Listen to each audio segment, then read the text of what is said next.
नमस्कार दोस्तों, स्वागत है आपका अच्छे स्वास्थ्य के साथ। बड़े बुजुर्गों के ध्यान देने योग्य आयुर्वेदिक नुस्खे। नंबर 1। डायबिटीज बढ़ने पर आयुर्वेद में नाभि में सरसों या तिल का तेल लगाने की परंपरा है। माना जाता है इससे पाचन और अग्नि संतुलित होती है। सुबह नहाने के बाद नाभि में तेल लगाकर हल्की मालिश करने से शरीर का मेटाबॉलिज्म धीरे धीरे सही दिशा में आता है। बुढ़ापा दूर रहता है, त्वचा में चमक बढ़ती है, फटे होंठ ठीक होते हैं। नंबर 2। सफेद बालों के लिए नारियल तेल, करी पत्ता तेल लगाने की सलाह दी जाती है, जिससे बालों की जड़ें मजबूत होती हैं। सफेद बाल काले होते हैं, डैंड्रफ दूर होता है और बाल घने भी बनते हैं। सबसे पहले एक बर्तन में नारियल तेल लें, उसमें 1 से 2 मुट्ठी करी पत्ता मिला लें।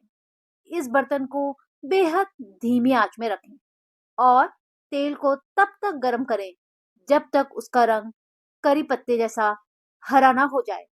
आंच बिल्कुल कम रखें। तेल को उबालना नहीं है, नहीं तो इसके पोषण खत्म हो जाते हैं। धीमी आंच में पके तेल में करी पत्ता के सारे पोषण होते हैं और इसकी खुशबू बेहद अच्छी होती है। करी पत्ते तेल में जलने नहीं चाहिए, वह कुरकुरे हो जाते हैं। तेल छान लीजिए और बालों में इस्तेमाल कीजिए। चमत्कारी फायदे के लिए 100% रात को बालों में अच्छी तरह से मालिश कीजिए और सुबह माइल्ड शैम्पू से बाल धो लीजिए। नंबर 3। पेट की चर्बी घटाना बेहद आसान है, 100% कारगर है। इसके लिए सौंफ, धनिया और जीरा, इन तीनों चीजों को मिलाकर नियमित सेवन करना चाहिए। तीनों चीजों को बराबर मात्रा में लें। 1 गिलास पानी में उबालें, 5 से 6 मिनट। गुनगुना रह जाए तो घूंट घूंट कर पी लें। खाली पेट सेवन करेंगे, जल्दी फायदा होगा। नंबर 4। टमाटर का गूदा निकालकर उसमें बेसन और नींबू का रस मिलाएं।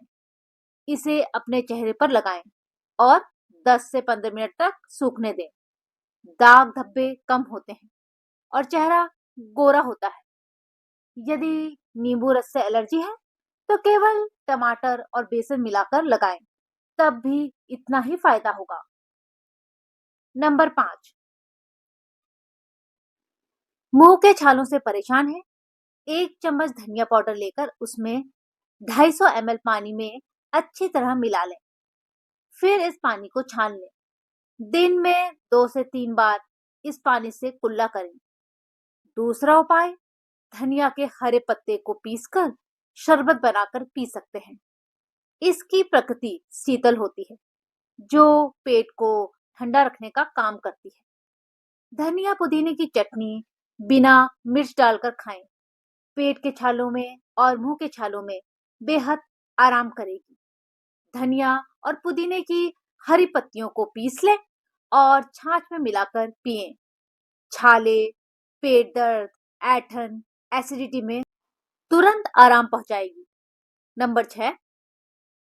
आयुर्वेद में ऐसे कई प्राकृतिक उपाय हैं जो पाचन स्वास्थ्य सुधारने में बेहद मदद करते हैं। यह प्राकृतिक होते हैं, इन कोई साइड इफेक्ट नहीं होता और पाचन दुरुस्त हो जाता है, तो आपका पूरा स्वास्थ्य अच्छा रहता है।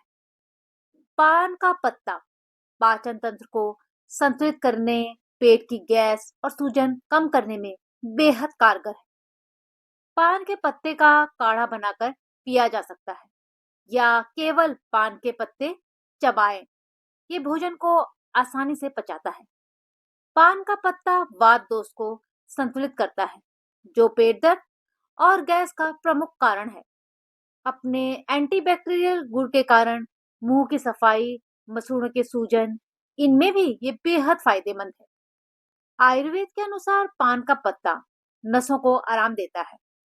इसमें एंटीऑक्सीडेंट और एंटीवायरल गुण पाए जाते हैं। नंबर 7। उंगलियां चटकाने की आदत सही है या गलत? ऐसा माना जाता है कि बार बार उंगलियां चटकाने से हड्डियां कमजोर होती हैं। भविष्य में गठिया हो सकता है, लेकिन विज्ञान में ऐसा कोई प्रमाण नहीं। लेकिन हमारा आयुर्वेद मानता है उंगलियों और जोड़ों का संबंध शरीर में वात दोष से है।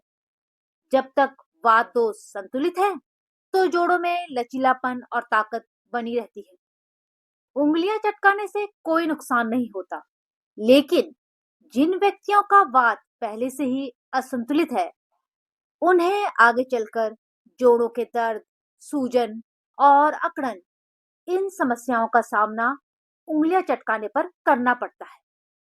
आयुर्वेद इसीलिए बीमारियों को जड़ से खत्म करने के लिए माना जाता है, क्योंकि वो आधारित है वात, पित्त और कफ दोष पर।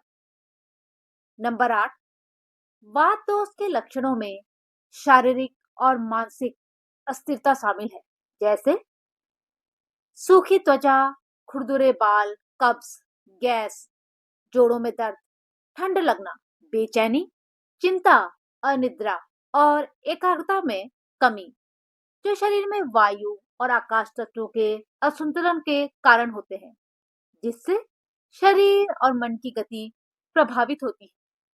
कब्ज रहता है, पेट खराब रहता है, तो समझ जाइए कि शरीर में वात दोष है।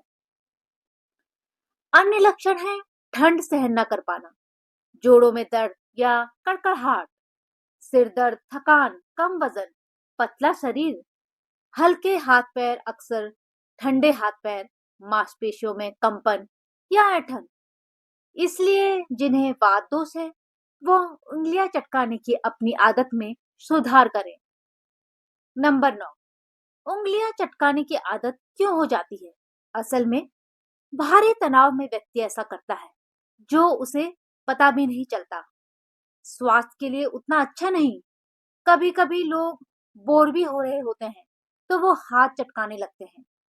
इसकी जगह हाथ चटकाने की आदत के स्थान पर हॉबी रख लीजिए, जैसे पेंटिंग, कुकिंग, किताबें पढ़ना, और साथ ही तनाव होने पर हमेशा ध्यान या व्यायाम करें, जिससे कई फायदे होते हैं जो शारीरिक, मानसिक विकास को बढ़ावा देते हैं। वीडियो पसंद आए हो तो लाइक जरूर करें। अपने परिवार, दोस्तों की सेहत के लिए शेयर करें।